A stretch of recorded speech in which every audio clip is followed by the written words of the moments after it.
हम अक्सर देखते हैं कि जो हमारे समाज में थोड़े पैसे वाले लोग हैं, जो अमीर लोग हैं, उनके बच्चे अक्सर असभ्य निकलते हैं, या तो गलत मार्ग पर चले जाते हैं, शराब, मदिरा, लड़की, इन चीजों पर चले जाते हैं और समाज में एक अपनी परिवार, अपने कुल की मर्यादा को खोकर के गलत दिशा में चले जाते हैं। कभी कभी कुछ ऐसे घातक हो जाते हैं समाज के लिए, जो उस कटीले कंटक की भांति नजर आते हैं, जो पथ में गिर जाए तो नंगे पांव चलने वाले के पैर से रक्त को बहा सके। उसी प्रकार से कुछ लोग पूरे समाज को रुलाते, पूरे समाज को तकलीफ, पूरे देश को तकलीफ देते हैं। ऐसे असभ्य बालक आखिर निकलते कैसे? इसका सबसे मुख्यतः कारण है उनकी विचार। अमीर बनने के बाद गरीबों की जो मानसिकता होती है, वास्तविक अमीरों से बहुत डिफरेंट होती है। जो खानदानी अमीर हैं, जो 7 पीढ़ियों से 8 पीढ़ियों 10-10 पीढ़ियों से अमीर आ रहे हैं, उनकी मानसिकता एक अलग होती है। और जो अचानक गरीब से अमीर बनते हैं, उनकी मानसिकता अचानक बदल जाती है। वो अमीर बनने के बाद मानसिकता गरीबों वाली ही रखते हैं। मानसिकता को हम कभी नहीं बदल पाते। और कहा गया है कि इंसान की औकात बदल सकती है, औकात बदलने से इंसान नहीं बदलता है। ये बात रियलिटी है। यही होता है, जब गरीब व्यक्ति अचानक अमीर बनता है तो उसकी औकात बदल गई, पर इंसान नहीं बदला। इंसान आज भी छोटी सोच वाला है, कम सोच वाला है, द्रुतगामी नहीं है, साधारण सी जीवन के तात्कालिक सुख को ही परमार्थ मान बैठता है। यहीं पे वो गलती करता है। जब आप देखिएगा कि अंबानी की कहानी मेरे पास आई, मैंने मुकेश अंबानी के बारे में पढ़ा और उनकी पत्नी नीता अंबानी के बारे में, तो वो कह रहे थे कि जब उनके बच्चे स्कूल जाते थे पढ़ने के लिए, तो उनकी माता यानी नीता अंबानी मात्र 5 रुपए देती थी अपना एक बेटा पर, और जिस स्कूल में पढ़ती थे उसमें उसके बेटों के मंथली खर्चे लाखों रुपए थे।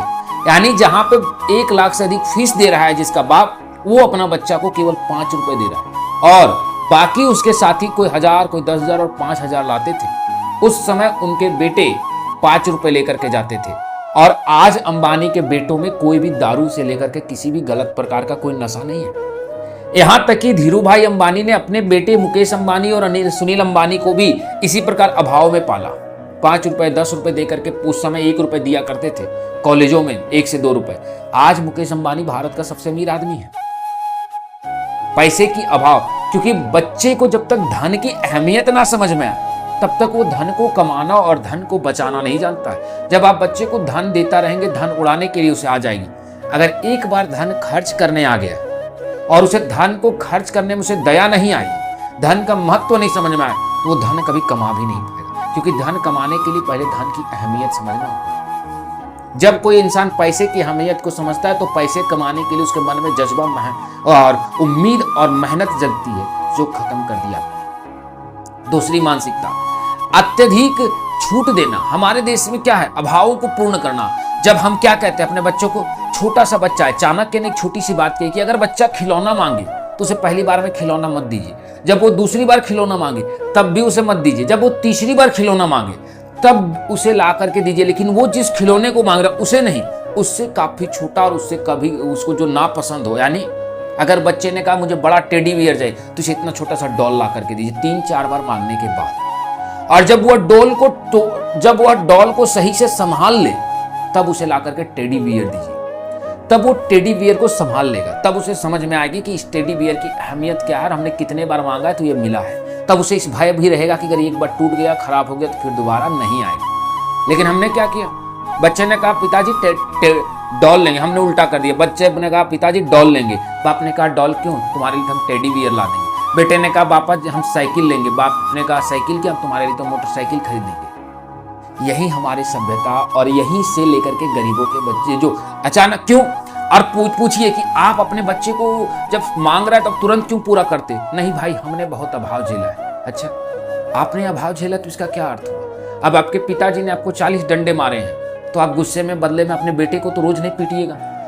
क्या पीटने की आवश्यकता है? आपके गुरुजी ने आपको बहुत मारा, तो क्या कीजिएगा? आप अपने बच्चे को टीचर के पास पढ़ना बंद करवा दीजिएगा कि नहीं, आज से हम टीचर के पास अपने बच्चे को पढ़ना बंद करवा देंगे। हमारे टीचर मारते थे, आज से हमारे सारे टीचर दुश्मन। आप ऐसी मानसिकता तो नहीं रखते। ये मानसिकता हमें त्याग देनी चाहिए कि हमें अभाव हुआ है तो हम अपने बच्चे को अभाव नहीं देंगे। जबकि चाणक्य ने कहा है कि अभाव दो। रियलिटी है कि आप अपने बच्चे को अभाव दीजिए। आपका बच्चा जब कहे कि पिताजी मुझे ये चीज खाना है, तो आप अपने बच्चे को तुरंत लाकर मत दीजिए, 2 दिन बाद खिलाइए।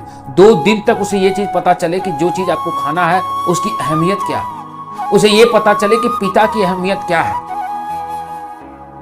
अगर पिताजी चाहें तो मुझे 2 दिन के बाद मिलेगा, पिताजी उसे बुढ़ापे तक पिताजी के अभाव अहमियत समझ में आएगी। दूसरी बात, चाणक्य ने बहुत सुंदर ही कहा है, मैं चाणक्य नीति की बात कर रहा हूं, कि बच्चे को 5 साल तक उसकी हर सुख सुविधा को पूरा कीजिए। बच्चा जो खाए जब मांगे तब दीजिए, जो खेले तो खिला।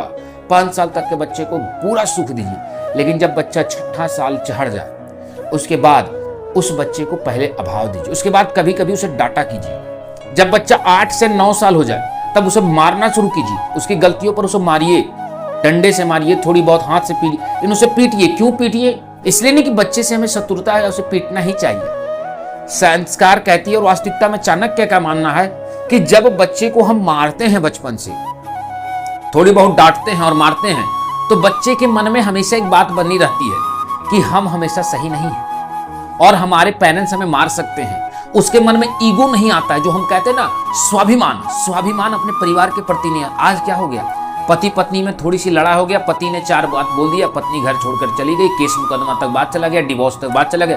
पति ने कोई बात बोल दिया, पत्नी घर के छोड़ दी, पत्नी ने कुछ बोल दी, पति ने फांसी लगा लिया। ये क्यों होता है? हर बात पर डिवोर्स तक बात क्यों चली जाती? कारण ये है कि हम दोनों के ईगो बीच में हट होने लगता है। भैया हम तुम्हारी नहीं सुनेंगे, तुम हमारी नहीं, हमारी बात को तुम मत काटो, तुम्हारी बात को हमने। अगर बात काट दिए तो घर टूटने की बात पर आ गए। क्यों आ गई? क्योंकि हमारे बीच में आ गया ईगो। और ईगो क्यों आ गया? क्योंकि हमारे बचपन से किसी ने ईगो हट किया ही नहीं। हमारे माँ बाप ने हमारे अंदर इतना ईगो भर दिया है कि हम ईगो को हट ही नहीं कर पा रहे, ईगो को हटा ही नहीं पा रहे। इस ईगो को मत भरिए अपने बच्चे के अंदर। अपने बच्चे को कभी बीच में पीटा कीजिए, 4 के बीच में सुनाया कीजिए कि जब बच्चा बड़ा हो जाए और कभी उसकी पत्नी से बहस हो जाए, तो उसकी पत्नी अगर 2 बात बोल दे, आपके बेटी बड़ी हो जाए और उसका पति से बहस हो जाए, पति 2 बात बोल दे, तो उसे इस चीज के लिए मन में ना बैठे, ये मन की बुरा ना लगे कि भैया उसने क्यों बोल दिया। एक झारखंड की बात मैं बता रहा हूं, एक टीचर ने एक बच्ची को डांट दिया, बच्ची ने जाकर के फांसी लगा ली। एक कोटा राजस्थान का मैंने न्यूज पढ़ा था कि एक बच्ची को उसके टीचर ने मारा और फांसी लगा लिया। मैं उत्तर प्रदेश मथुरा की बात कर रहा हूं, जहां एक लड़की को उसकी मां ने थोड़ी सी डांटी और यमुना में छलांग लगा करके जान दे दी। जमशेदपुर झारखंड की बात कर रहा हूं, वहां एक लड़की को उसकी मौसी ने डांटी, वो जाकर के फांसी लगा ली। ऐसा क्यों लगा ले रही? ईगो, उसके बीच में ईगो। जब उसने बचपन से अपनी माँ का मार नहीं देखा, बाप का कभी प्यार देखा, हमेशा अच्छे चीजों को देखा, कभी उसने किसी से बात नहीं सुना, किसी से 2 थप्पड़ नहीं।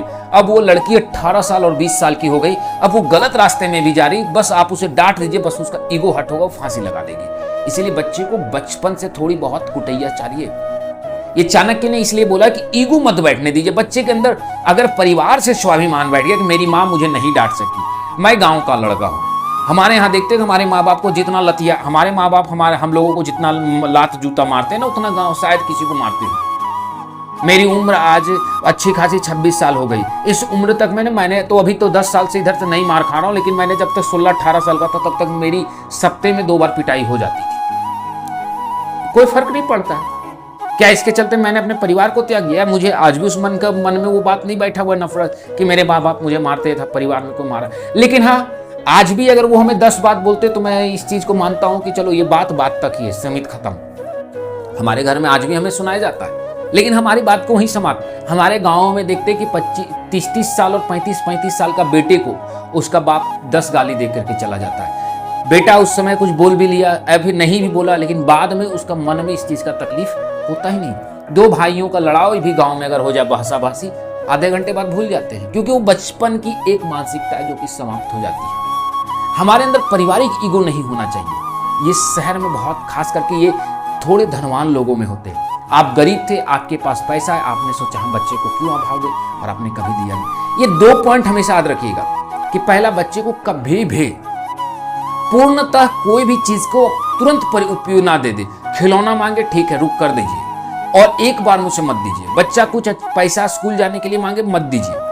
पहला चीज कि बच्चे की डिमांड पर रोक टोक कीजिए, जिससे कि बच्चे को आजीवन धन और परिवार और पिता का अहमियत समझ में आए। दूसरी चीज, हमेशा अपने बच्चे को थोड़ा मारिए और थोड़ा डांटिए, जिसके कारण उसके मन में इतना ईगो ना बैठ जाए कि छोटी सी बात पर वो फांसी जैसे गलत चीजों पर आ जाए, किसी से खुदकुशी कर ले। इतनी बड़ी कदम तक बच्चे तब उठा लेते हैं जब आपकी छोटी सी बात उसको ईगो पर आ जाती है। आप उसे समझा दीजिए, बचपन से इतना बोल दीजिए, पीट दीजिए कि उसके मन में ईगो वाला शब्द रहे ही नहीं। लेकिन एक बात और याद रखिएगा, बच्चे को इतना भी मत डांटिए और इतना भी मत मारिए कि वो आपसे नफरत करने लगे।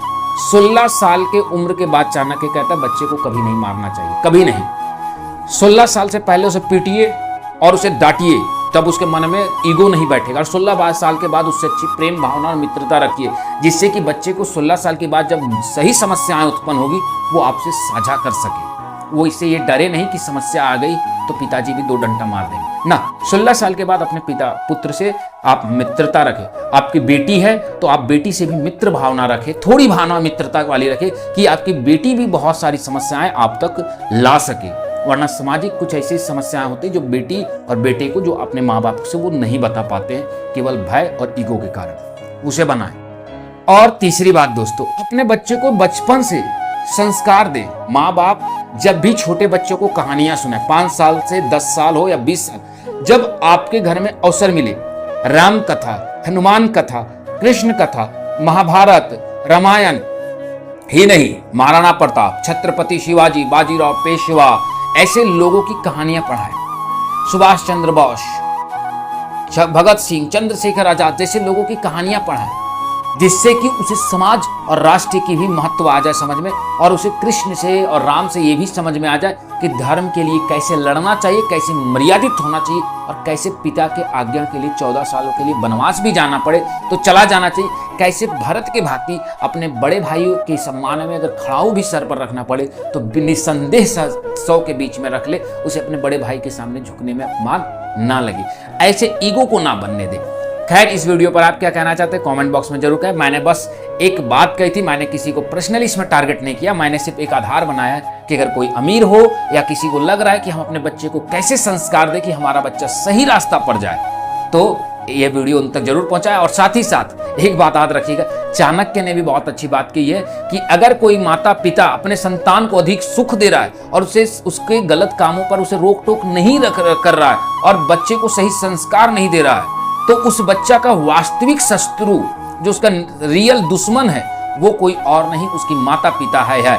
याद रखिएगा, अपने बच्चों को जो सही संस्कार नहीं देता है, जो अपने बच्चों को सही ज्ञान नहीं देता है, सही राह नहीं बताता है, जो बच्चों को संसार की अहमियत, समाज की अहमियत नहीं बताता, जो अपने संस्कार और समाज धर्म ग्रंथों का अहमियत नहीं बता पाते, जो माता पिता अपने बच्चे को ये नहीं समझा पाते कि बेटा क्या सही है और क्या गलत है, मुसीबत में कैसा निर्णय लेना चाहिए, वो माता पिता अपने पुत्र के लिए एक शत्रु के समान होते। वो माता पिता पूजनीय नहीं, वह माता पिता आपके लिए शत्रु और काल के समान है। ऐसे माता पिता को त्याग देना भी उचित ही होता।